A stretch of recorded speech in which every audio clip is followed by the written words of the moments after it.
all of you that are doing businesses, it is, it has to be a passion and the persistent and drive to make it work. I mean, there's no let up. I mean, there's always going to be people taking, time off and not putting all the energy in. And I just think to have a chance to be at the table with you have to just commit everything.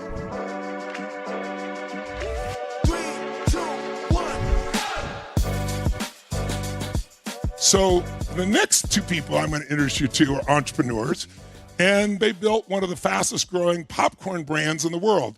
Boom Chicka Pop. I know how many know about Boom Chicka Pop? Oh, we got a lot of fans out there.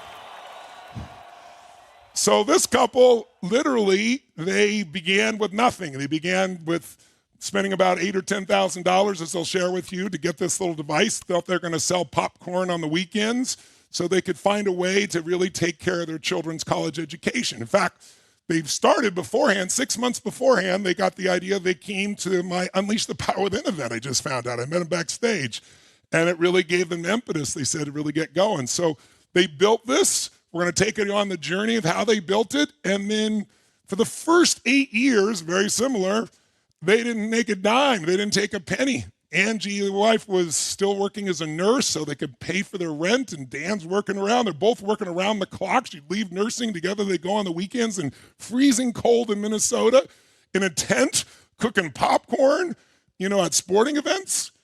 And 16 years later, they sold the company for $250 million. Ladies and gentlemen, give it up for Angie and Dan. Boom, Chicka Pop. Oh, yes. Well, I'm so glad you brought some product here. That made your visit worthwhile all by itself. Just never show up empty-handed. That's really smart. Well, it's great. I got a chance to meet you backstage briefly here. Tell me a little bit, before we get into your journey, I want to know how the two of you met, because a lot of couples work together and want to kill each other, especially, during COVID. My wife and I have the privilege of working together and love each other and have a blast. But tell me a little bit, how'd you guys meet, and at what point did you decide you wanted to go into business together? Well, I was a nurse working in a mental health clinic in Gallup, New Mexico, and Dan was a school teacher working in high school. He was a history teacher, and we met in his uncle's kitchen in 1992. How did that happen? It was a little shy. I walked into the kitchen. It's like, oh my gosh. Didn't know Angie was living in Gallup, New Mexico. So it was great. I mean, we were both kind of on a journey at that time. I was teaching, just gotten back. I was spending a couple years out of the country. And Angie, we were just kind of on a journey trying to figure out our paths. Even at that time, I was teaching, and Angie was a psych nurse. So. And I heard, I don't know if the story's true, but I thought I read somewhere that you had injured your jaw and your mouth was wired shut when you met?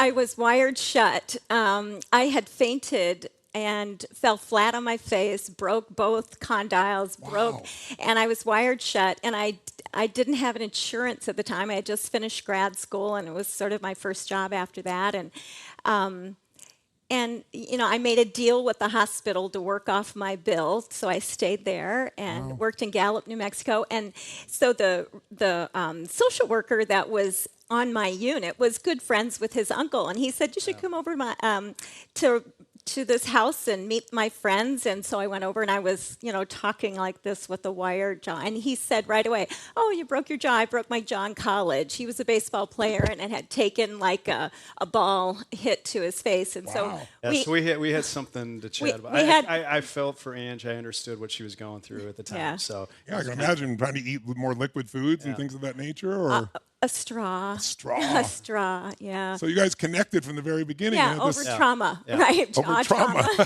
Jaw trauma. So how long after that you started dating, and how long did you get married? And we dated for a couple years, and then we got married in 1994 in New Mexico. We had 2 children, and we kind of moved around a little bit in New Mexico. Eventually, we made the decision to move back to Florida to get closer to family. So Angie's family is in Sarasota, Florida. Okay. And my family was in Minnesota. I never anticipated moving back at that time.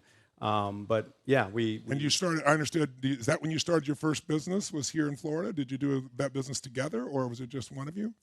It was just Dan. I was running a community mental health clinic as a Okay. nurse practitioner for Sarasota County, and Dan was staying at home to take care of the kids. He yeah I was stayed Mr. home Mom. for 3 years with our And he kids. sort of dabbled in starting businesses on the side, like doing a little bit of golf event planning and things Yes. like that. He just always had the itch and was always a little restless. And what made you move back to Minnesota or move to Minnesota? You have family there, if I understand. Yeah, I do. Yeah, it was after your event in the spring of 2001. We were just, I had told you I was struggling with some health issues a little bit, and I saw your piece on CNN, and I was like, I need to go see Tony and his team. And so I flew up to New Jersey and went to the event, and Angie ended up going. I just had an incredible experience. You thought it was just a health event. I just. What'd you think when you walked in that stadium with all these people going crazy? It was like, oh my gosh, what am I getting myself into? Because I thought I was just going there to get some health support there, but it changed my life. And Angie, I told her when I got back, you have to go. And 2 weeks later, she was out in California in San Mateo or something. Yeah. And so at that point, we came home and said, we need to act. We talk. I've been dabbling around business, and one of the things, walking out of your seminar, your event was, facing your fears. And I think, I've always been incredibly motivated and driven. I had a passion for kids and making a difference, but I had this itch to go experiment in something else. And but I think. Chris talked about, I struggled with in school. I had ADHD. I was not a great student. Learning was really hard for me. Yes. And I fortunately got to college and I fought my way through. But there was a lot of baggage that I struggled with. Just even like public speaking was terrifying for me because I thought it was dumb. And you're going to be a teacher. And I was You were a history teacher and a coach, is that right? Yeah, I was a teacher and a coach, and I could relate to all the kids that had challenges, and so I loved them, and I would help them, That's cool.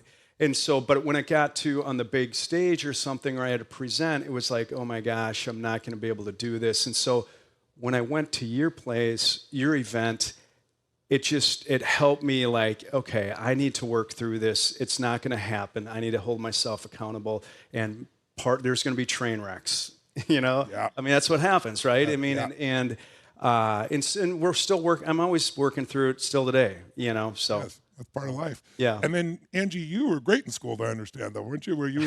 I loved school. Yeah, you loved school. I That's did. I did. I loved it. So I kind of grew up on a farm in northern Indiana, and there wasn't a whole lot to do, and there was And a lot you more to grew do. up in a Mennonite family, if I A understand. Mennonite family. Mennonite, My yes. grandparents were Amish on my one side, and so I grew up in a very small world with very sort of small ideas about what the world maybe should be or shouldn't be, and so I as I grew and I was.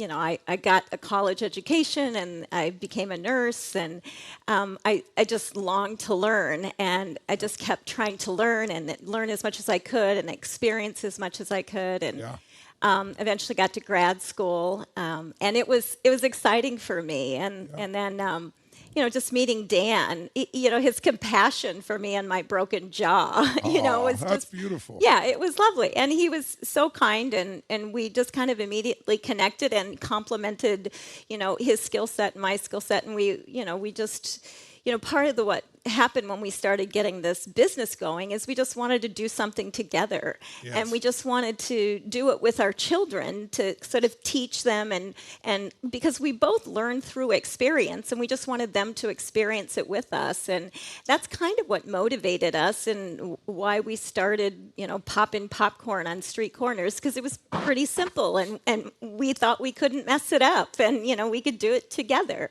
Well, so the passion was you doing it together more, because popcorn wasn't necessarily your passion, I guess, right?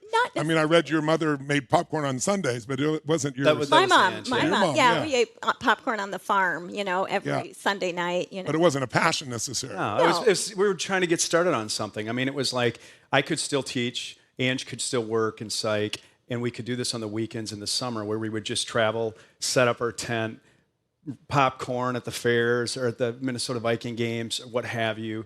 And But let's talk about that just for a second, Yeah. if we may. So the impetus for this is you moved back to Minnesota. Yeah. It's cold as hell. Have Yeah. you ever been in Minnesota before? I had never lived in the First time I showed up in Minnesota. Minnesota, I went for a business meeting. I had no coat, and it was winter time, and it was like minus 35. I had my own education as a kid. Yeah. But so you get to Minnesota, it's freezing cold, and then you're looking for a business. Did you look at several businesses? And then I read at someplace that you were looking on Google or something and saw you could make $1,000 a week in popcorn. Sounds like a scam to me. Right. But tell us the story. Well, I'll just jump in and share my part. But when we went back, we were thinking of, we were kind of after your event, we wanted to become healthy. Yes. And we changed our diets, and it just changed a lot of things personally. And so we were thinking, maybe a food co-op, some type of healthy restaurant, whatever. And we just realized I had no experience in it. I didn't want to put the time necessarily into learning, put years into learning how to run a business. I mean, What's the capital for a restaurant? right, exactly. And so I would teach during the day. Ange would stay home with the kids, and I'd get back at 5 o'clock-ish, and Ange would go off to work. She worked at the state hospital. Wow. So we figured out a way for our kids. One had started school, and one was still with us. And every night after the kids went to bed, I would go online looking for different types of businesses that we could do together. This be what year? This was in 2001. This was in October of 2001. And so after about a month of this, all of a sudden I got pushed to this website that showed popcorn popping and said, make thousands of dollars every weekend popping kettle corn. And I thought, okay, I'm going to dig a little bit because it was kind of funny that the whole website was. And I thought, you know what? I called Ange up and I said, Ange, I think for like $8,000, we can buy the kettle and the tent. They can tell us how to do this. I can still teach. I can do this on the weekend. We can get connected. So that was kind of how. I want to hear it. So what was your response when he says, what do you think about a popcorn business on the weekends when you're working jobs in the middle of the night, kids in the day? What was your reaction to that? Right. I was like, sure, let's go. Let's do it. That's awesome. Let's do it. Because you're going to do it together. Yeah, we're going to do it together. And it was, cool. Simple. we just wanted to start doing something, and it felt like, hey, we could do this, And you started in your garage, right? Is that right? We did. Yeah. We started in the garage. It was sort of my job to get the license, figure out what kind of business I ordered. Back then, they had you could call the state of Minnesota, and they would send you a book about this thick, how to start a food business. And so I poured over that book, and then got the right license, and so we were a mobile food unit, like a concession stand that would go to fairs and festivals and farmers markets and amateur baseball games, all those kinds of things. And the first Would you do this in the summer, or would you do it in the winter? Was it cold? we did it in the winter too. In a little tent outdoors? Yeah. We oftentimes we would pop it, we'd package it, and then go to like the Civic Center for a hockey game. Okay. Yeah. And so, it was funny because, here we're both professionals in the community. I'm a teacher, Ange is in psych, and we oftentimes have this big tent. We're popping corn, or I'm schlepping corn up and down the aisles at the game. And, we got a lot of people what looking the at hell are us you sideways. doing? Like, Because they recognize you. yeah, they what are you recognize us. doing? They The were hell are like, you what are doing you here? doing? Because I think the message was, you're kind of humiliating yourself by doing this. Oh, that was kind of what they were saying. Yeah, it was kind of like, why are you doing this? And we were, and Dan would be like, we're building a popcorn business, and people would say, well, go for it. Okay, like if you believed in it, they would believe in it then, and it was just kind of shifted the way people. But still, people thought we were crazy, kind of. And did you make thousands of dollars a weekend, like it advertised? No. The first time we sold, we made $300 that night, and I read that someplace. Was that in Minnesota? At a Minnesota it was in game? Minnesota. Yeah, the night before Thanksgiving, in front of a grocery store, and that was our first day in business. Wow. So that's what we did for the first 2 years, is just set up a tent, go in the corner somewhere and pop, and then we transitioned. And then, if I read correctly, you got a break where you were going to work with the Vikings during their camps, I understand. Yes. So there are people there that you could sell to, and you end up, I understand it, giving the popcorn to the players. Tell us the story of how that kind of opened up for you. Well, It's the proximity issue. Yeah, that you're talking proximity. about. Dan, and it was in our hometown. They had training camp, and we just felt like we wanted the players to notice our product. And it was not. I mean, we were selling $3 and $5 bags to the spectators that came, but we just wanted to elevate some kind of exposure. And we didn't understand marketing. We weren't in business, but Dan was a huge Vikings fan, and we just thought it would be fun if the players ate our popcorn. And it was like Randy Moss and Dante Culpepper. Oh, during that time. All Yeah, that wow, time. yeah. And It was a so big we deal. started making phone calls, and in the dormitory where they stayed, and somebody said, yeah, sure. They called us back and said, we'll take the popcorn as long as it's free. And That must have been a big decision, sort of, in the beginning for you guys. well, it was Yeah, a big investment, 120 bags, for us. But it was more kind of tying into your point about proximity, like who you're putting yourself in proximity to. Yes. And we knew that, hey, if we want an opportunity to get followers, it'd be great if we could have access to 60,000 fans a game, or, at training camp, thousands of fans. And so, not that we were always aware, but we always realized, this is going to be all about relationships. And I think both Ange and I were really good at that, of like connecting with people and building bonds, and, just delivering when we committed to something. And when the players loved the popcorn, They did. And then the sales and marketing team came around and asked us if we wanted to be the official kettle corn of the Minnesota Vikings. And, Wow. we felt like we won a prize, right? But what we didn't understand is that's like a revenue stream for And they're going to charge you. Yeah, they're going to charge us to be there. How much do they want to charge you to be the I official? think that first year, $8,000, $8,000 to $10,000, that's not to bad. have a. We were a little mom and pop company, but what we asked for then was if we had the ability to sell in the Metrodome in front of every home game, because they had this big party, whether you're in a blizzard. Oh, so the or not. tailgate, right? The Yes, tailgate. right. And so we were able to break even, and the NFL is an incredible marketing machine, and we just watched and learned and took every advantage that we could to partner with them. And anytime they picked up the phone to say, hey, we have a VIP event, can we have some popcorn?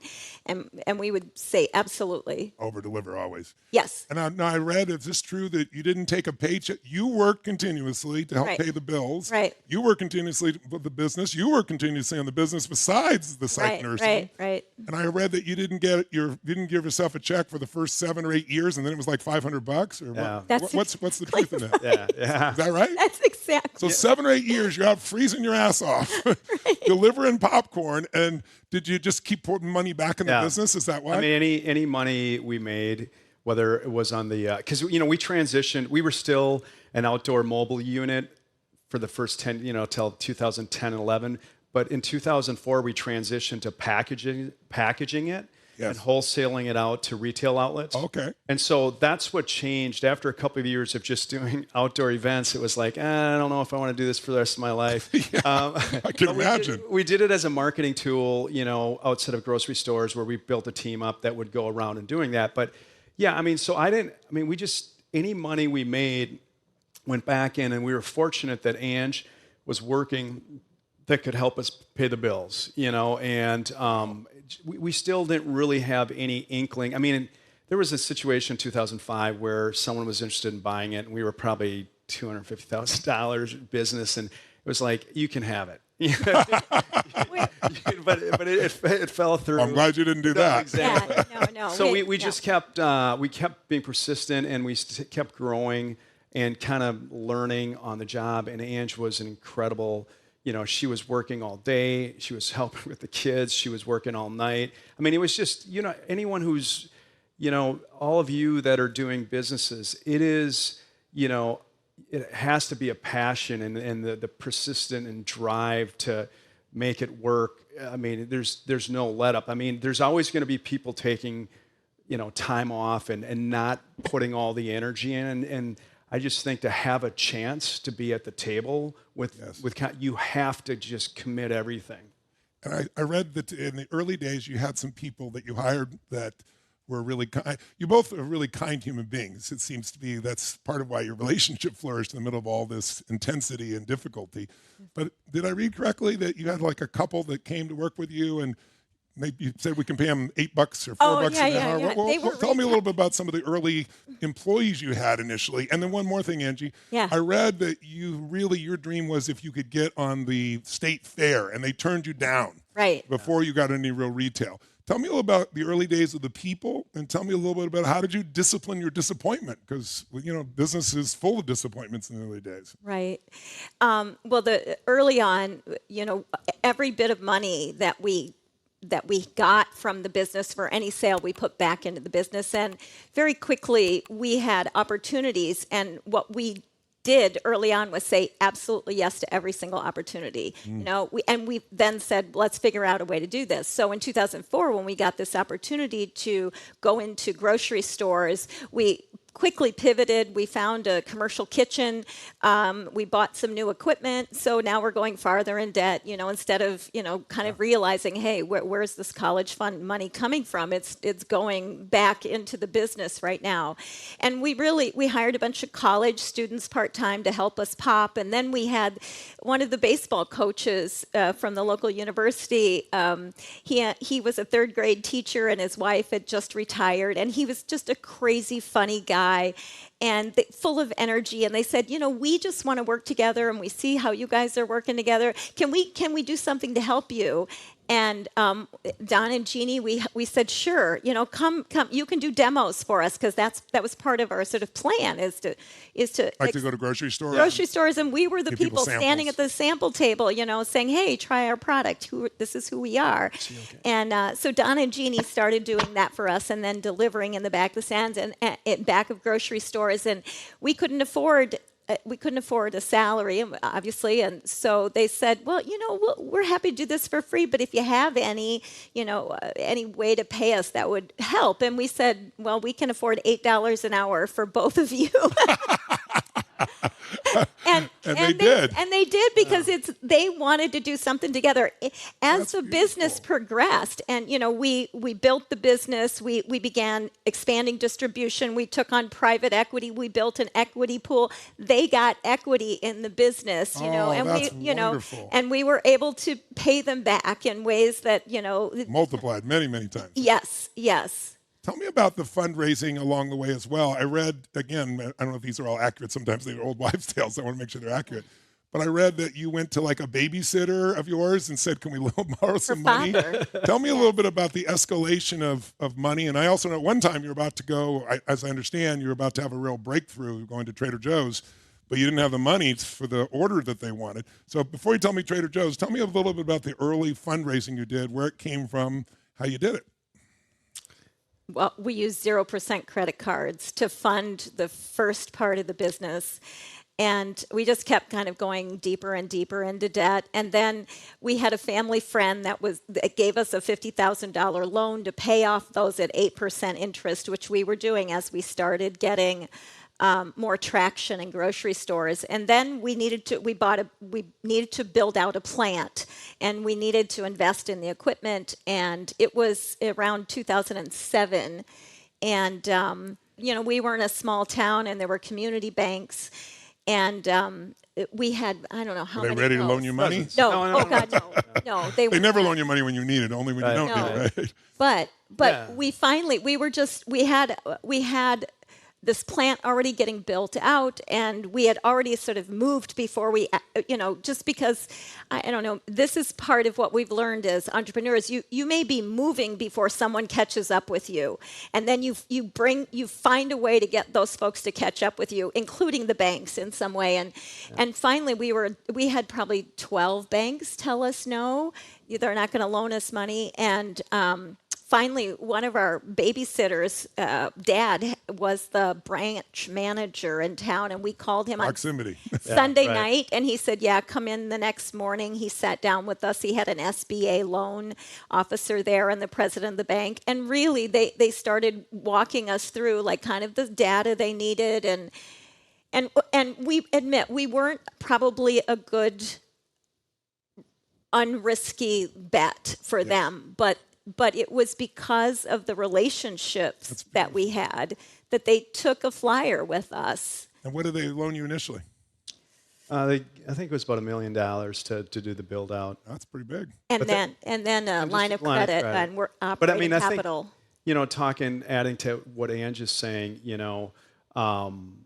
there are so many like roller coaster moments of like, is this going to go? Is this going to happen? Yeah. Where How do I make payroll? it can be Right. terrifying, and it's like, I think what Ange and I, partly because we had each other, which was helpful, but just that commitment to when you think everything's against you, it always just seems like there's always a solution, is what I'm saying. Yes. There's always a yes somewhere. always a You way. got to find it. Yes. You got to find it. And so we had probably $150,000 line of credit to get us through the year 2007 into spring of 2008.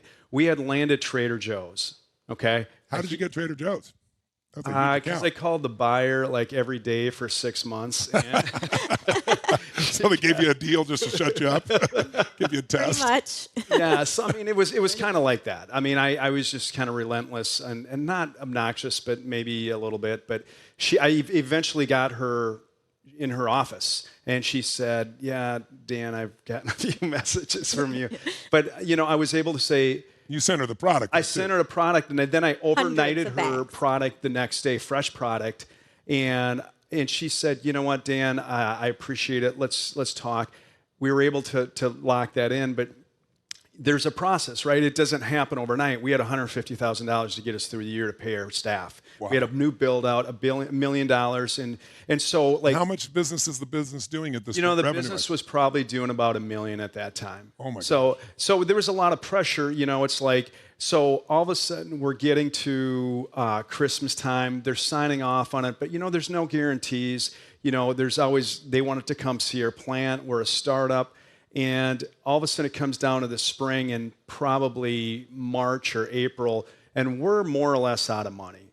And we have these POs. Plus, it's 2008 with This the whole 2000 world No, economy right. is going Exactly. down too, simultaneously. There was thank- no credit available. I mean, it was thank God our bank friend gave us a loan, because 6 months later we would have been out of luck. I mean, there was just a lot of good fortune that happened to us when it did. But so we all of a sudden got like 20 POs from Trader Joe's, which was probably $500,000 worth of like money. 25 trucks everywhere. Yeah. Is that right? So- Full of popcorn. Yep. And Right. but we didn't know how fast we're going to pay. We needed to pay for supplies. We had to pay for popcorn to fill these 25 trucks. We had Plus, to they for don't oil. pay you up front, right? Right, You pay right. you in 60 days. Or, Right. So all of a sudden, I got this in the mail, another credit card, $100,000, Capital One thing, and it was we called them up. They wired us the money. It helped us buy the supplies. So you literally, if I understand it correctly, you could have gone under at that time because you didn't have. Yes. You had the option, but you didn't have the money to be able to fund it. Yes. And this Right. credit card shows up. Well, back then they advertised all the time, right? Well, it was, they were advertising and soliciting credit card, but because of our personal credit that we had been able to keep Kept it Yeah. strong. in really good and pristine order, we had these opportunities to use that credit cards as sort of a way to factor and finance in crisis points. And every banker we ever met with just kept shaking their head at But it us, was like, don't 0% do that, on all don't do these. that. But it's So how we did it. Yeah, it was free money for us, and we managed it okay. And We, Wow. yeah. you know. And then they love the popcorn. It took Yeah, off. so we had enough Yep. to buy the supplies, and they ordered more trucks, and all of a sudden, we jumped from $1 million to $5 million in sales that year because Wow. of Trader Joe's, and it just opened the door to help us finance our Angie's Boom Chicka Pop brand. So let's talk about that because Yeah. you originally were the kettle popcorn. Yep. And this is, Angie, where your genius comes in. I mean, neither one of you have any business background, but your own creativity and your own ability just to feel what consumers would want, especially women. Tell us a little bit about, you started a fund at that point. Did you get some funding from a venture capital firm at that point? And then tell me about the name change. Yeah. How that came about. Yeah. We entered into a relationship with private equity, a company called Sherbrooke Capital out of Boston that discovered us, and they came into a minority position. They helped us figure out how to create an equity pool for our employees, because we really, at that point, we had said, like, we want our success to be our employees' success, but we didn't know what that meant or how to do that. And they helped us do that. We needed a sales execution team. We needed more marketing. There were things we needed that money couldn't buy, in a sense. Like, we needed networks and their expertise. And we knew at the time in the marketplace, the competition was exploding in natural and organic snacks, and popcorn was one of those categories. And we just knew we wanted to be more. And so what I didn't know about marketing and what we didn't know about marketing, we just went to the stores. We went to where popcorn was sold. We went to where our product lived. And I'm told this is contextual marketing research, but I would spend hours walking up and down shelves where natural and organic snacks were sold. And I began to notice things. I began to notice that every natural and organic snack was very, very serious looking. It was very, anything that was very sort of permissive looking had this sort of male, masculine color palette, or very serious, earthy kind of color palette. And it was, like, eat this, it's really wonderful, good food for you.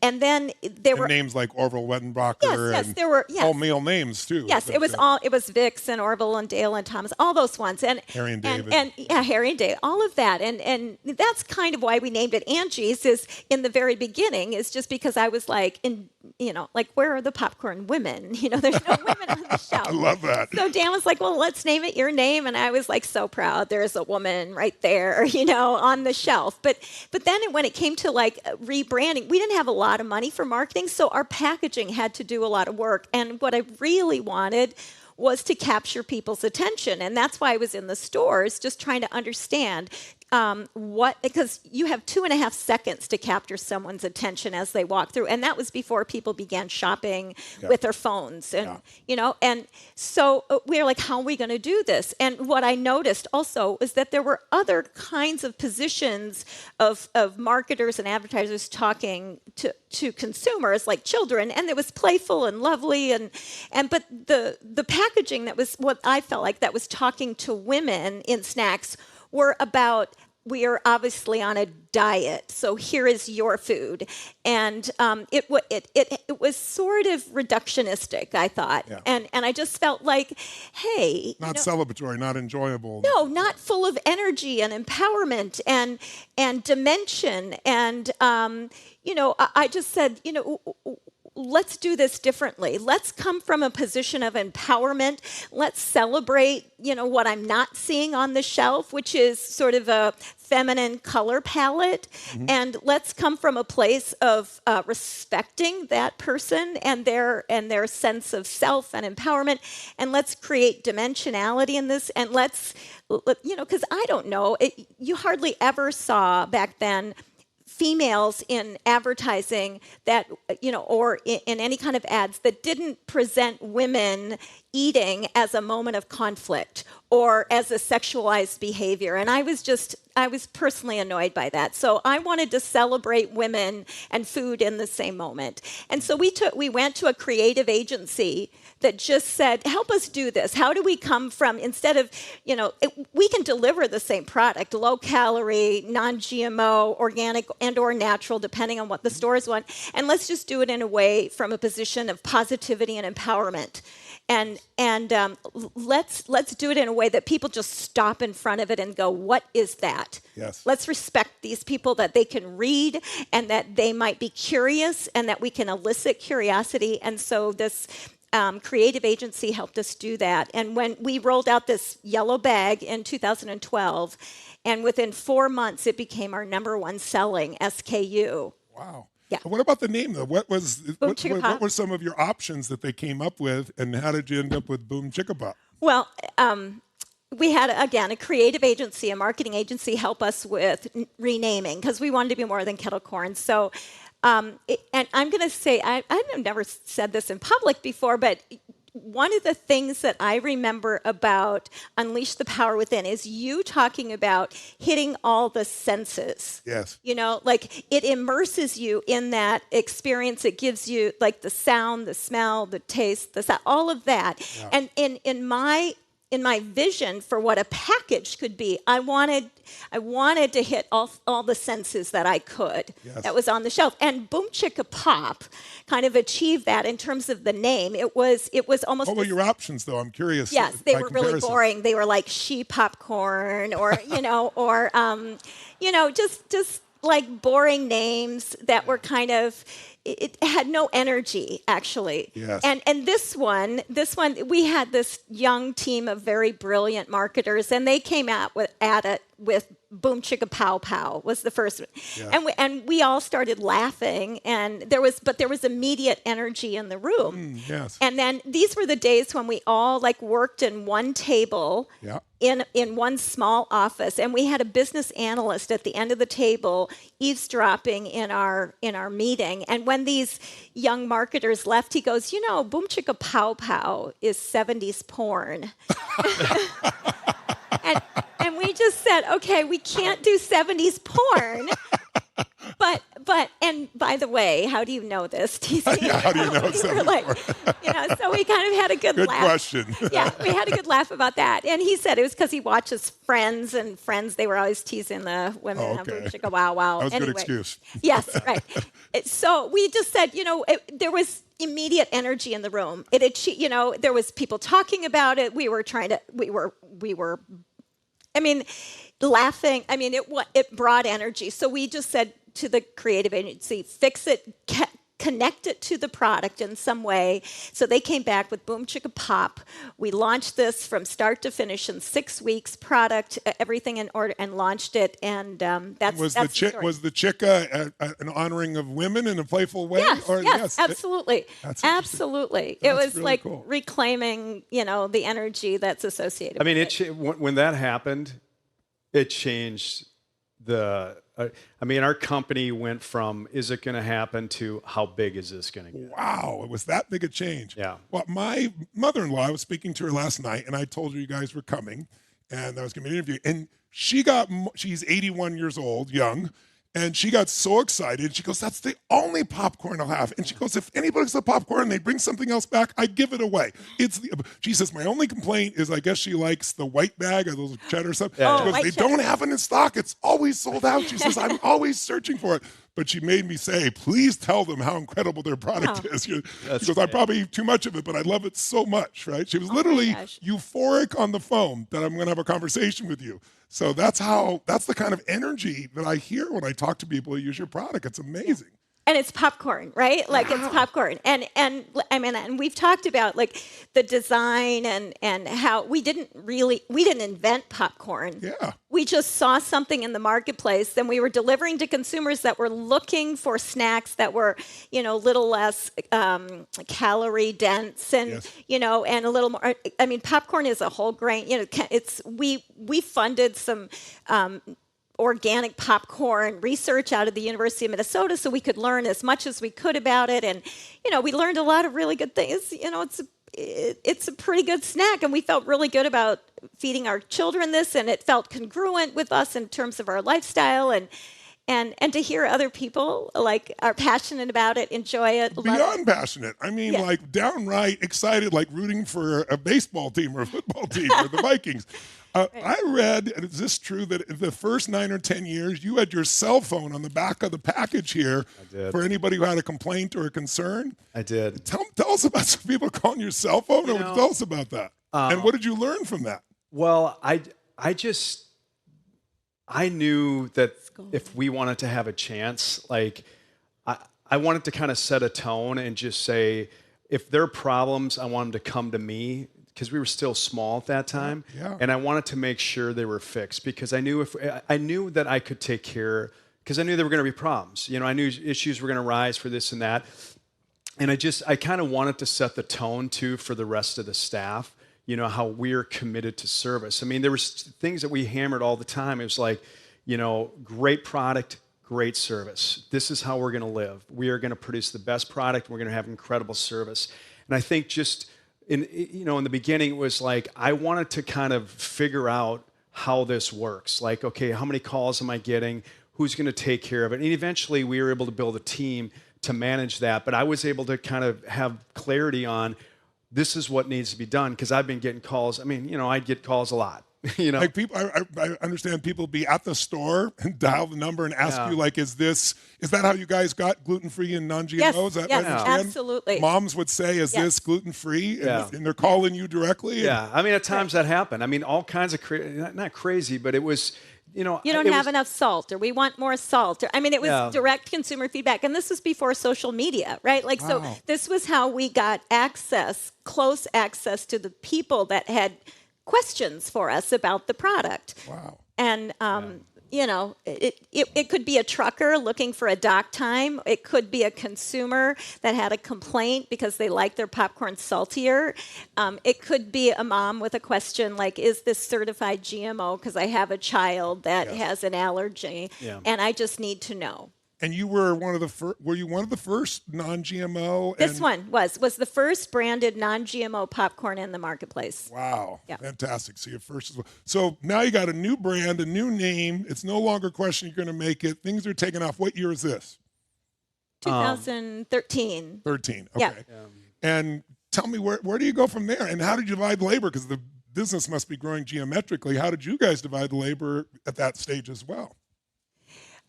Well, we probably had maybe 120 employees by then, maybe 160 employees. Okay. Dan was sort of expert at like this, working with the sales guys and operations, and I kind of led a marketing piece of it. And when we took private equity, that's when I retired from nursing, and when we... So you didn't retire from nursing for how many years into this business? 10. Wow. And didn't pay yourselves until almost 10? Is that? That was the first time I took a paycheck, was when we brought on private equity. Wow. So I didn't feel like we could afford it. I mean, I'd rather pay somebody else. And, I was a nurse for 28 years, and I loved it, and I always imagined I would be a nurse. And so I was 50 years old, but the private equity came and said, hey, we're investing in you too, and we really want you to be there full time, both of you. Plus, you're now Angie, so probably on the road shows, I assume they would have to use you up there, right? Yes. The marketing part. So it made me take a step back and say, okay, I'm at 50. Am I willing to learn something new and dive all in and, pull the rug out from underneath me, this career that I had chosen? And I just said, yeah, I'm ready to learn. And I trusted Dan, and Dan trusted me. And it was really hard though, because up until that point, I had Angie worked on the periphery. I mean, she worked a lot, but it was on the periphery, and I kind of ran the day to day. And all of a sudden, she left her job, and we were working in the office together, and we stepped on each other's toes quite all a bit. the time. Did you guys have some fights? Oh, yeah. I mean, yeah. What kept you going through all that? Because it's a lot of stress. Even when success comes initially, it can be a lot of stress because the demands are even higher. Everybody thinks it's going to be easier, but the demands are higher, and there's more on the line. That's right. So tell me, how did you manage that as a couple? Because I think there's a lot of couples out here trying to figure out how to do that even now. Yeah.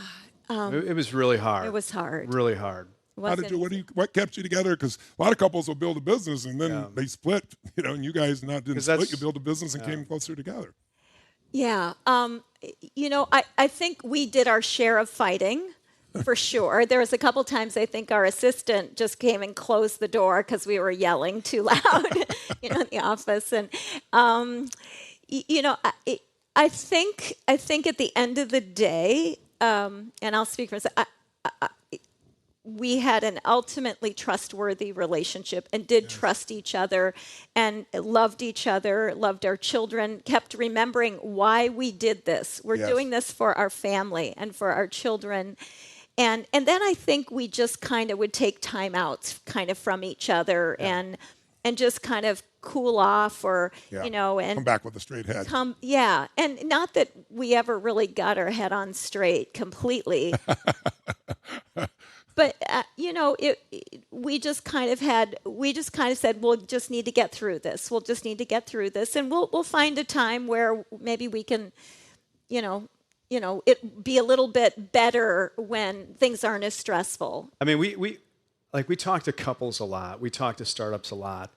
And it is really hard. And I think one of the things that Ange and I talked about, oftentimes, like, if, what we've done now is we've sought help over the years for someone that can help us work through things that, are probably buried 20 years ago or 15 years ago that we didn't have time to address. Yes. And we feel fortunate that we can address them now. Yes. But like, recommendations to people is like, if we had it over again, we would have brought someone in and tried to find some help to help us work through some of these things so we could keep, because we were fortunate that we both came from strong families and that we hung on, because it could have went south at any time. Yes. Yeah. So your love for each other, your persistence, your family backgrounds, and your vision of going back to why you originally did this together, to be together, to take care of your kids.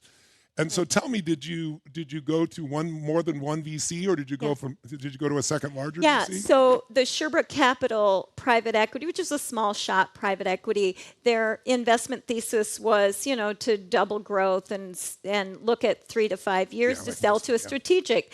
Well, the popcorn category wasn't proven out quite yet. We more than doubled our revenue. They bought in when we were about 11 million. And they decided to get an investment banker. We all hired Piper Jaffray at the time in 2014. Yeah. And then TPG Growth out of San Francisco. Oh, yeah, they're fantastic. Yes. They decided they wanted to purchase us. Wow. And they felt like we could build the business again. And so in 2014, we sold the business to TPG Growth in 2014. And at that point, Dan and I rolled over an investment. We sat on the board. We built a new management leadership team. Yes. And TPG Growth helped us reformulate a new board and built the company again. Yes. Doubled the value of the company again in 3 years. Wow. And then sold to ConAgra Brands in 2017. For $250 million, ladies and gentlemen, out of that experience in 16 years. Unbelievable. Yeah. For popcorn. Oh, yes. So when you did the first, when TPG took over, did you have distributions for your employees, or did it wait until, and they got a second one again when was it, 2017? 2017, yes. Wow. And so the people, like the couple that worked for you for $4 an hour each, they must have really cleaned up pretty nicely then. Yeah. What was it like to be able to distribute those funds to all these people that you love, that worked with you through the tough times? The greatest. The best 3 days of my career. Oh, that's wonderful. It was. It was so emotional. It's still emotional, like, when we think about it, because so many people helped us, get to that point, and, that stuck with us when it was like, I've heard Chris talking, there's so many days you just, you even ask, why are these people even sticking with us? We don't know where this thing's going. But it was such a powerful experience for Ange and I. It just hit us, and then we got to do it again with some more people and it's incredible.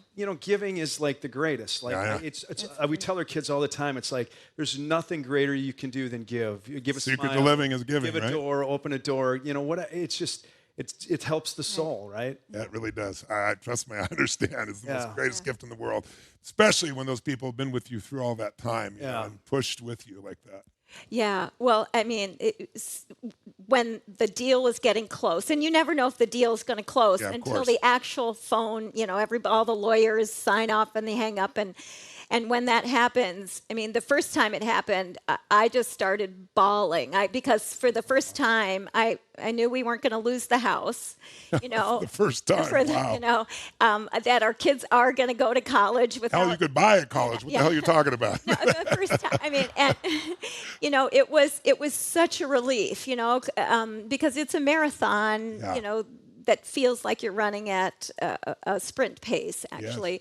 Yes. And then that second time, well, actually, the first time we sat down with each each of the employees to explain to them, because we had distributed equity, and we said, we don't know if this is going to actually be worth anything or not, but if it is, you know, you have like a 0.25% or you have a 2% or whatever that was. That's right. And so then when we sat down and explained and pushed this is what this percent is worth to you, we on the other side of the table, and you know, we need your bank account and all this, because there's, you know, it's going to be distributed tomorrow if this goes through.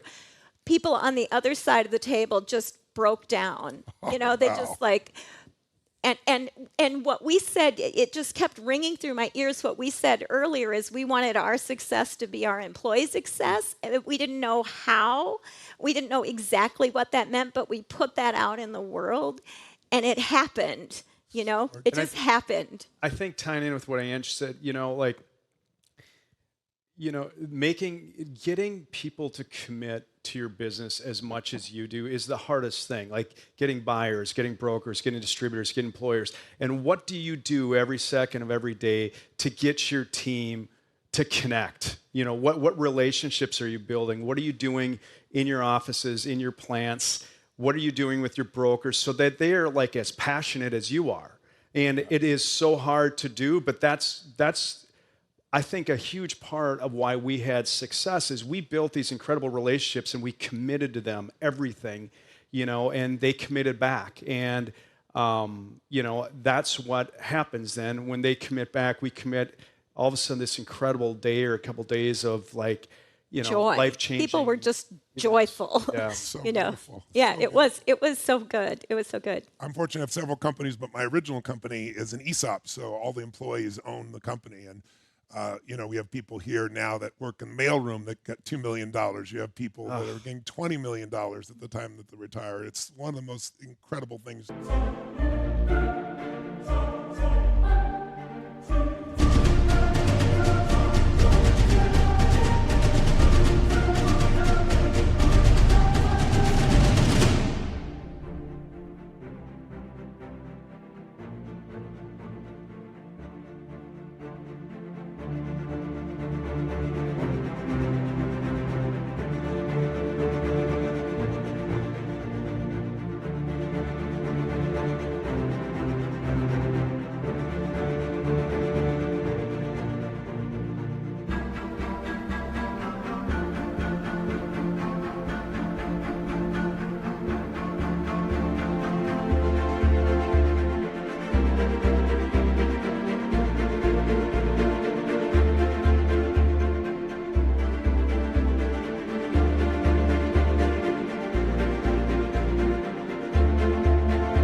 What a gift. I know directly. I'm curious about this. I asked you this as well. Entrepreneurs, you go on this 16-year journey. You have no idea it's going to end up the way it is. You take a product that has a lot of competition called popcorn and somehow sell it for $250 million. And then what? You know, it's like, did, you know, the next 4 or 5 years here, did it become about taking time with your family? Did it become about mentoring other people? Do you have the bug to start another business? What's your mindset? At first, I think you want to take a rest or a vacation after working We did. 22-hour days around the clock. But we stopped for, we both committed to each other when we sold, because Ange stayed on for a couple years to advise. Advise. Yeah, and I was able to step out, and I was just toasted. I mean, I was, you know, I needed to take a step out. So, but, you know, part of my DNA is to go. And I mean, just that first 6 months of 2018, you know, it was really hard just to set back. It's like, what am I doing? Where are my emails? What am I, you know, like, yeah. But we did a pretty good job of that the first couple of years. It's really what's been joyful for me is the last couple of years I've really gone back to my passion, you know, which is, you know, dealing with kids, equity issues, you know, a lot of schools, mentorship. Yeah.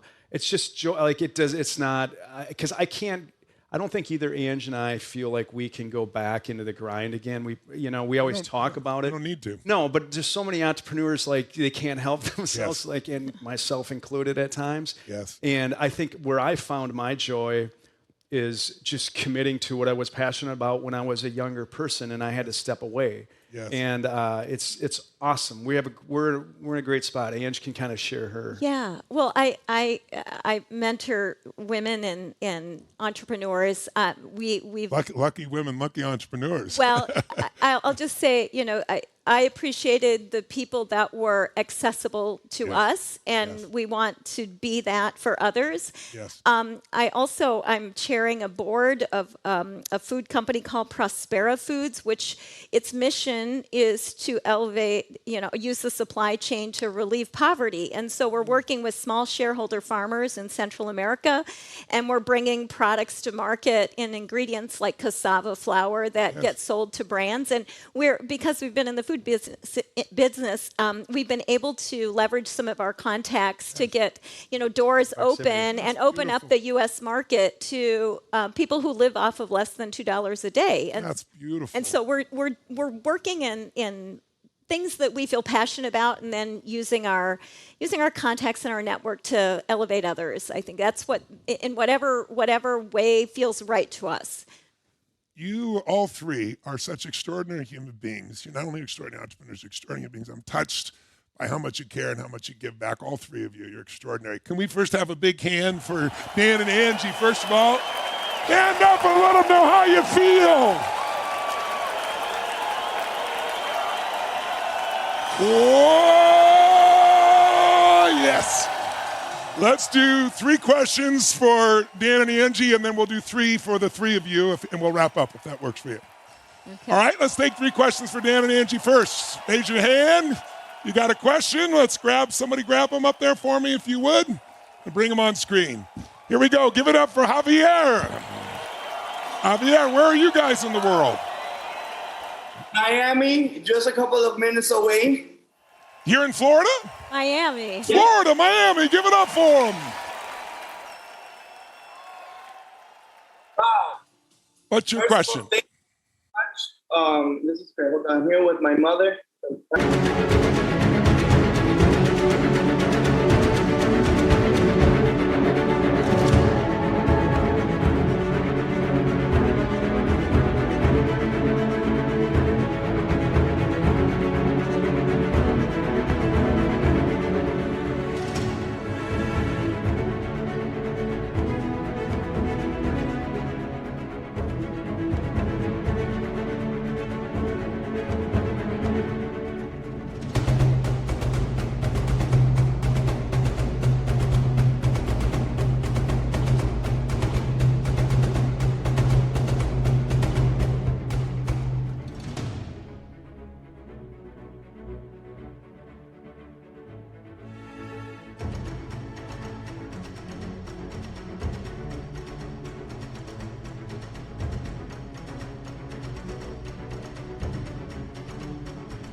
To fix this. Nice to see you. So, thank you so much. I mean, the story, Chris and Angie's story, and all of you guys, and it's such a beautiful experience that you guys are giving us because it's so powerful. And my question is, Angie, you mentioned that you sold to TPG and they came in, and then you kind of like resold again. I would like to know, like, what's the process? Like, you sold for like $250 million. How did that work if you were like working with TPG and like things like that from a business standpoint? I would like to understand that a little better. Yeah, so in 2014, TPG Growth, which is one of the largest, it may be the largest private equity company in the world, was interested in snacking platform. And so they purchased us, not at $250 million, they purchased us for $125 million in 2014. And we distributed liquid equity to all of our employees because they did a full purchase. And then we reinvested in the company and sat on the board. We formulated a new board, and then we built the company again. They also helped us build a new plant in Reno, Nevada to help us with greater distribution.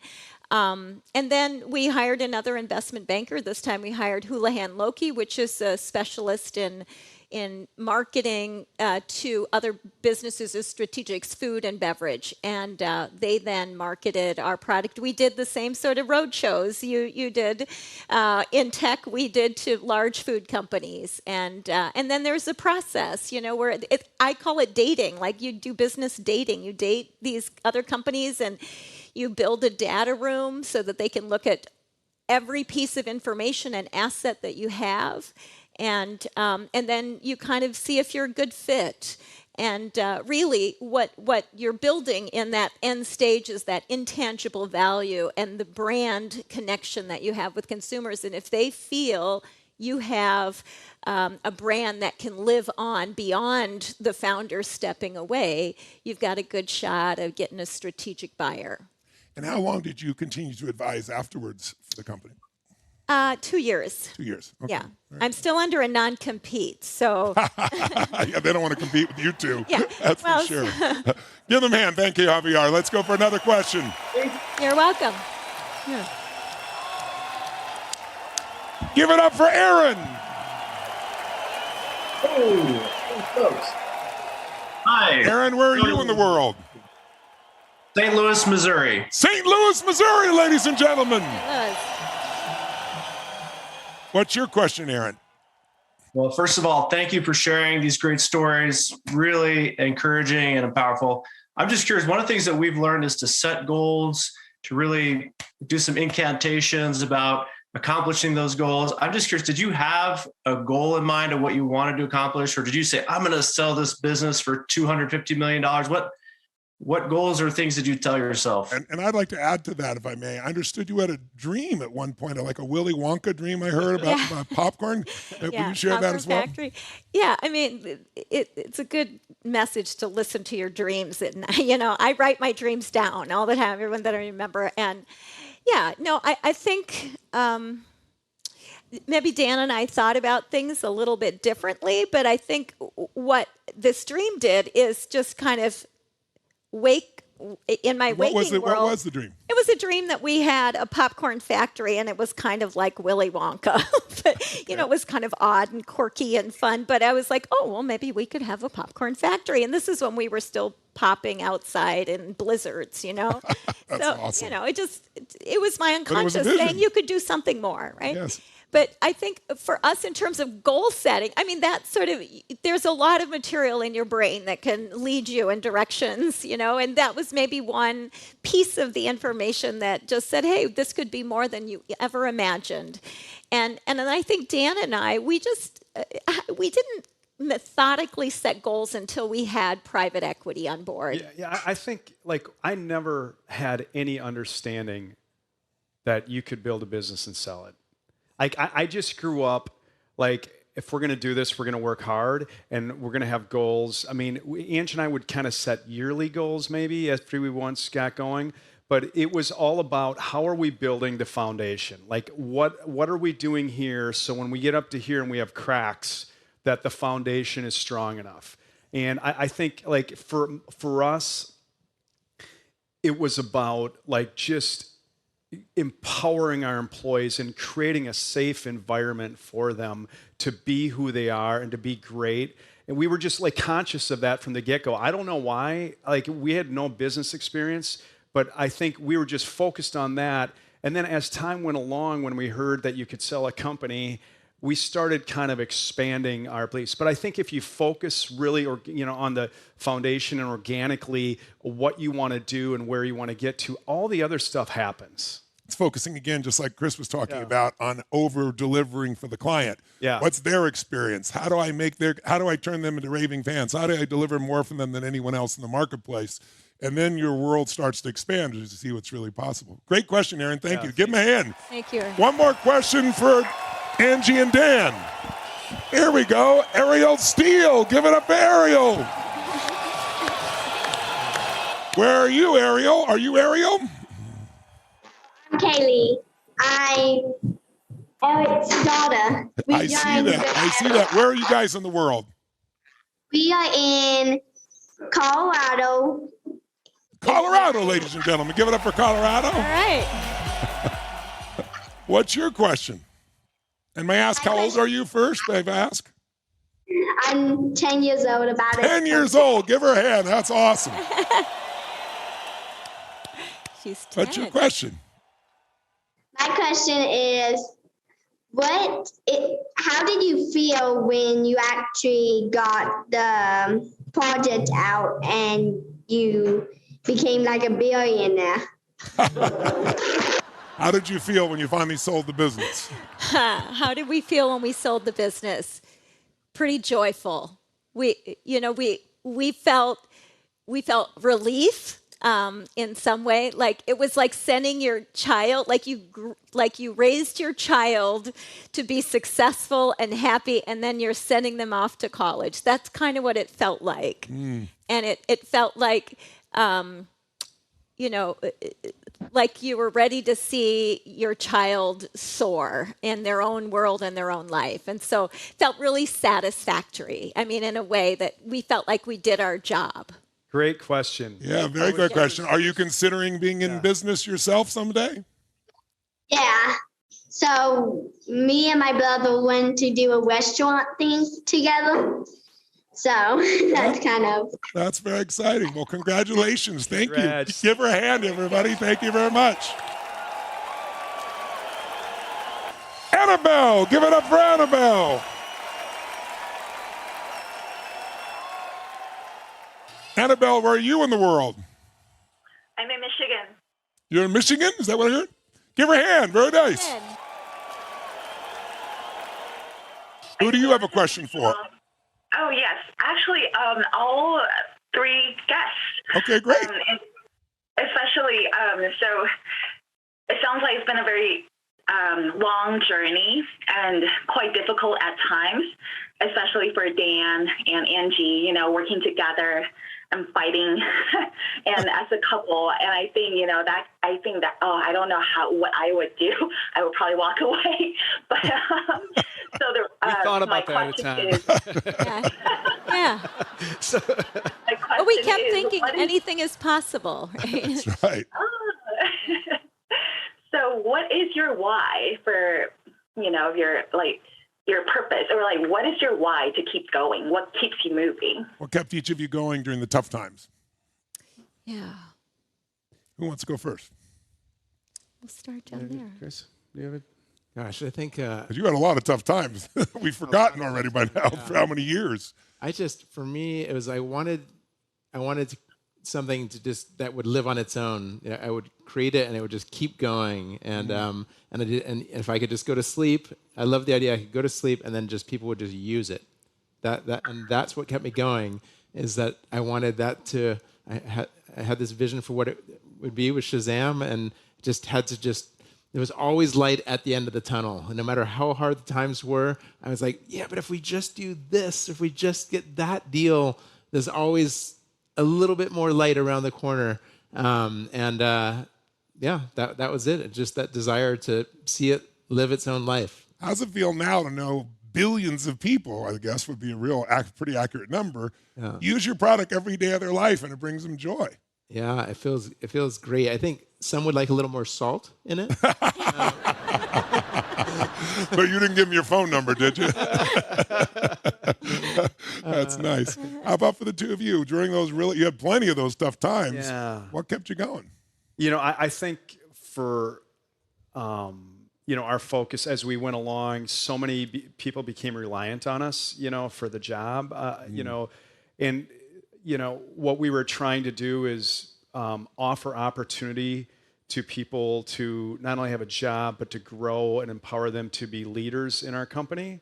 And the idea of this not working and this collapsing was really scary and nerve-wracking. So it was just we have to keep moving forward. We have a lot of people relying on us, and I guess our kids and Ange and I, we were just focused on let's make a great product, provide great service, and build an incredible group of people around us that can be proud of coming to work and thankful for coming to work every day. It's beautiful. Angie, how about for you? You had plenty of those tough times. Yeah. I think it's very similar to Dan. I think the never give up, is not. I mean, giving up maybe wasn't in our DNA, yeah. Yep, I don't think so. I mean, I don't know that for sure, but when push came to shove, it was not giving up, and also just wanting to create something that we were proud of, and part of that is because I had ran healthcare systems in the past. It was people give so much of their time and energy to their work, so why not? If I have if we're the leaders of this community that we're building, why not make it a community where people feel like they can thrive and they love coming to work and it's energizing instead of depleting in some way? And that over time, that became for sure the why. And this was the vehicle to enhance people's lives in our community and those that we came in contact with. And then, it felt really gratifying to have a product that people received well and loved and felt passionate about. So it's something as simple as popcorn. You can create, impact and change, and that became the why. And then, I think Dan always said that, those that, a lot is given, more is expected. And so every time, we had success, we expected more of ourselves, and it became sort of also the why. And you won several awards for the best place to work in the state of Minnesota, didn't you? Did. Yeah, we were very proud of that. What would you say was the most important key to your culture? Some Chicka bags. I think respect, opportunity, love. I mean, I'm not. These words get thrown around, but I think people just... They were really meaningful for you guys. They were. Yeah, and I think, when you run a manufacturing plant, you have to provide safety for your employees, right? Physical safety. And I think both Dan and I saw that safety in a much broader context, like emotional safety.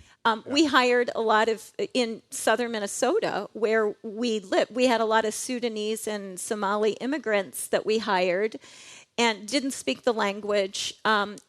And working side by side with, southern Minnesota and farmers or, people that maybe wouldn't have had an opportunity to work side by side with someone. And for us, it was all about creating this emotional safety for everyone in the plant and in the organization. Because when you do that and people can be authentic and bring their authentic self into a work environment, there's a lot more energy that they have for creative problem solving and innovation because they don't have to feel so defended or, there's this energy of collaboration that happens. Beautiful.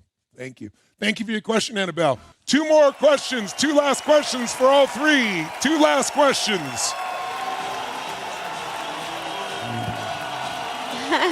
Brian Lozano.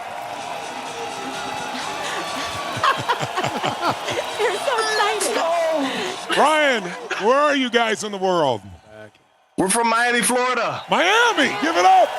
Look at the dog. Look at the dog. You get Miami, you got people here from 65 countries. We got Miami around the corner. What's your question? Oh, my God. My heart is pounding right now. Oh, my God. My question was for Chris, actually, regarding the app development. Yes. And my question is, with the advances that we've had in technology, if you had to go through the whole development now in today's era, what would you do that would have sped up the process for Shazam? Well, I wouldn't have tried to build a search engine from the ground up. We just outsourced it to Amazon now. Things would have been a lot easier because really the app, what you see in the app is just a front end to an entire experience, and most of the complexity and really heavy lifting of Shazam is behind the app layer. So what we built behind, well, it wasn't even an app at the beginning. It was actually a voice phone call and a text message, but it was obviously what's called a Beowulf cluster PC, similar to what Google built, stacks of PCs in which and within the RAMs we stored the fingerprints of all the music. We built this huge database of all the music, constantly adding all the latest releases every week, and just the end-to-end experience. So all that stuff would have been literally 100 times easier if we had started the company a few years ago instead of in 2000. And we would have been able to then put our resources into different things. So what those different things are, I would say, comes back to that piece of advice I gave earlier to all entrepreneurs, which is go find that low-hanging fruit revenue. What can you build that will start bringing in revenue right away, will start paying the bills? A lot of people don't realize that in the early days of Google, the revenue was a big check from Yahoo each year because they were running search for Yahoo. And that paid the bills while they built that business to what we now know as Google. So that type of thinking, I think, is the stuff I would have put more resources into. Thank you, Brian. One more question, ladies and gentlemen. One more. Angelica. Yeah. Oh my God. Where are you in the world, Angelica? I'm in New Jersey. New Jersey, ladies and gentlemen. I'm originally a Brooklyn. Who do you have a question chick. for? I have a question for both amazing people. I mean, all of you, really. Even you, Tony. How many times did you evolve your brands from start to selling it to now? I mean, how many times did that evolution happen? Say that one more time so we hear the question clearly. So, how many times did your brand evolve over time, like from start to when you sold it? I'd love to just hear that from both brands. People? Let's go first. I'm staying out of this one. All right, it's left to the two of you. Well, ladies first. Yeah. Okay. So since we have a CPG, right, like the brand is out in public, and we tweaked it constantly. I mean, we made the big rebrand in 2012, but before that, the package was constantly changing and upgrading. And I will tell, even when we got it right, we didn't quite get it right. And that's what I would tell you for all of you. If you're just waiting to launch your packaging, if you have a CPG brand and you're just waiting to get the package absolutely perfectly correct and then launch it, there's no such thing, right? Like that is a rare thing. Just get it out there the best that you can and then look at it on shelf. And then, I probably worked with the team almost annually to re-look at the package, bring new people in to look at where it lived and see how we could enhance it. So 16 times, let's say, to answer your question. That's 16 times in 16 years. That's nice. Wow. What do you say? Yeah, I would say for Shazam, not so many times, just a couple times. In the early days when we first launched, we had a creative agency that helped us, and our logo, it said Shazam, and then it had a little tagline just below, just tag it. And that's what we thought would be the word that people would use for identifying songs is I tagged it. And then it's interesting about how a brand can be kind of organic because actually people were like, forget this tag it thing. We Shazammed it. Yeah. And then Shazam became this verb. And then the association we realized that we really built on is that it was magical. That's what Shazam was. It was this brand about being magical. And we did actually invest very heavily in doing a lot of things around, in fact, you still hear today, Shazam for birds, Shazam for books, Shazam for everything. Shazam is something that helps you immediately connect with something and identify it. And we did build businesses around that, largely in advertising, again, as I was mentioning earlier, Shazam an advertisement, Shazam a billboard, Shazam a TV commercial, of course, Shazam music, and building on the Shazam music, but immediately connect with something in a magical way. And that's where Shazam ended up. Your brand can become a verb, like Google it. You know if you're moving in the right direction. Give her a big hand. Thank you very much, Angelica. I'd like to ask, I love to put you on the spot. It's not a big deal. Do you have a question for each other? We have three extraordinary entrepreneurs here from different places. Do you guys have a question that you might give each other? I'd love to hear a question you might ask each other if you're willing to. I do, for sure. Do you? Yeah. Okay. I'm just curious, when you talk about the early days of selling in various events, football games and things, did you ever anticipate at that time we're going to build this is going to get at this scale, this kind of consumer packaged good certain business did you think that would happen? Where did you kind of project? We thought the state fair. State Fair. That's right. That would be- And you got turned down. You never answered my question on Yes, that. that's true. I did. Yeah, how they- did you deal with that? Because that was their belief. Get to the state fair, we've got it made, right? And then they turned them down. I don't know, Dan. We just moved on. We were like, okay, they don't want us. Right? Well, and I think after a couple years, we realized that we don't want to. I mean, we'll have a team of people that will work if the state fair or the events or whatever. Yes. But we saw the opportunity that probably others didn't. We got a head start on packaging it, and because people didn't eat popcorn, they didn't buy ready-to-eat popcorn back in the early 2000s. Yeah. You made it at home on your stove, and so we were, fortunate, lucky, good, whatever, and jumped on that. By 2004, we all of a sudden started selling kettle corn because the only place people got kettle corn was at fairs, and it was kettle corn, slightly sweet, slightly salty, a form of popcorn, and we all of a sudden started packaging it. And saying, people are like, oh my gosh, I don't have to wait till I go back to the fair. I can have a little bit of this, these golden nuggets. And so I don't, I never even thought about it until all of a sudden it hit us in the head 10 years later and said, hey, someone's interested in investing in you. Like it was all about, let's just keep building. And that was part of my being naive and not a. And unfolded for you. Yeah, it did. Right, Yeah. it did. Yeah. You have a question for? Yeah.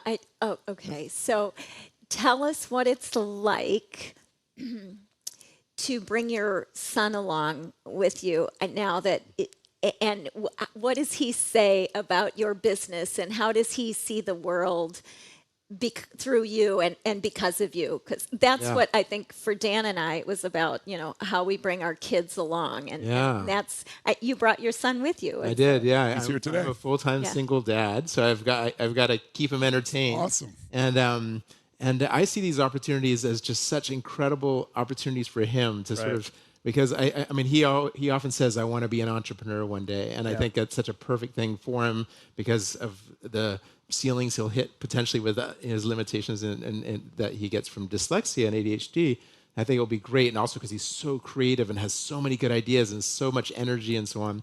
And so I think of it as just real life experiences where he gets to see me, go into this new experience and mingle with all these amazing people and meet people with so much energy and passion that we get to meet when we go on these trips. So I've taken him to Japan, and now I've taken him on various trips all over the place, and he loves it. And I just think, I think it's a great experience for him. Yeah. My last question for all three of you. What's the single best piece of advice that you've gotten in business or that you'd like to pass on to these 2,000 entrepreneurs that you've graced your time with? We really appreciate you guys. You've been extraordinary. But is there one or two pieces of advice that someone gave you at some point that really stuck with you and guided, or one or two things that you, based on your life experience, would impart for someone who's really decided entrepreneurship is their game? And as we all know, it's not a straight line, right? It's a winding game to get there. What's the most important advice maybe you've ever received or that you'd like to give? I'll start, I guess. Entrepreneurs obviously love and care about what they're doing, or they wouldn't be doing it. And if you don't love and care about it, then maybe it's not the right thing for you. But to make your business successful, you have to find a way to get everybody else to care about the business in the same way that you do, or the product, or whatever that is. It's your job to get them to care about what you're doing. And that's, that is on every level. And if you can't get the grocery buyer to care about you or your business or your product, you're going to have a closed door. So you just have to find a way to reach out and get somebody to care about it. And that'll give you an opportunity to prove, what you need to prove to them. That's beautiful, because you can't do it by yourself. Otherwise, that's the person's the perennial business operator. They never build anything because it's them making all the decisions. They're not building a team. They're not building a culture. Right. And that's the biggest part. Dan, what would you say? I kind of tying into what Ann just said. I mean, and this is just my makeup, is like, I just want to surround myself with with incredible people, like positive people that are going to work as hard as I am. And I'm not a micromanager in any ways, but I think I have expectations, and I think when you are willing to commit and give and show your staff and sit on the floor and pop popcorn with them and sweep the floor with them, it comes back tenfold. And it seems so simple, but it doesn't happen a lot. I mean, just kind of because we're around startups all the time, and it's just like, you did that? It's like, yeah, I popped with them all the time. And I think that the point of this is that relationship piece. What are you doing to build a relationship with everyone who's part of your journey? And if you're authentic about it, it will take hold. Chris? Yeah, it's funny. I call building on that. I think of co-founders. I like to call it co-experiencers because it's not just you're not just founding a company together. You're going through an entire experience together. Yes. And even if the company fails, you'll have still had that experience. Right.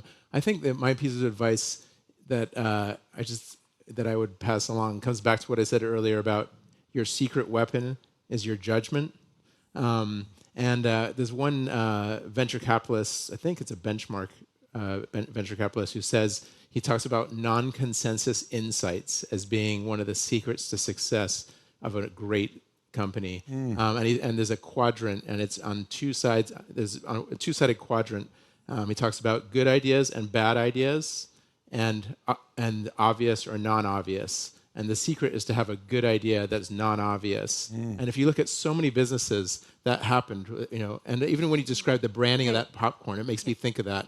And just the focus on organic and non-GMO and the branding of the colors and the popping out, and then the female focus with Chicka and so on. It's a non-consensus insight that, yes. And it's an insight that creates the breakthrough.